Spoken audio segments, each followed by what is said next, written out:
دہاڑی خبر شامل کرتے ہیں ملک عبداللطیف چوہان زور نیوز بیورو چیف جنوبی پنجاب کی رپورٹ کے مطابق تھانہ ماچھیوال کے علاقہ میں پولیس مقابلہ خطرناک ڈکیت زخمی ہونے والا ملزم صدف ضیاء ڈکیتی رابری اقدام قتل سمیت 18 وارداتوں میں ریکارڈ یافتہ تھا۔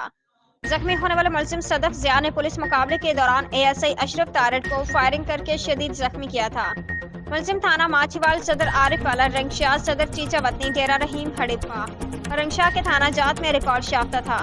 زخمی ہونے والا ملزم صدف ضیاء ایکٹیو کرمنل اور خوف کی علامت سمجھا جاتا تھا۔ ملزم دوران واردات شہریوں اور پولیس پر فائرنگ کرنے سے بھی گریز نہ کرتا تھا۔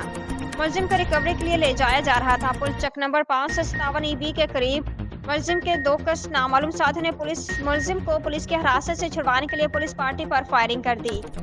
فائرنگ کے تبادلہ کے دوران ملزمان صدف ضیاء اپنے ہی ساتھیوں کی فائرنگ سے شدید زخمی ہو گیا۔ SHO ماچھیوال عرفان اشرف نے زخمی ملزم کو برائے علاج معالجہ ہسپتال منتقل کر دیا ہے۔ زخمی ہونے والے ملزم کے ساتھیوں کو ٹریس کرنے کے لیے تحقیق جاری ہے۔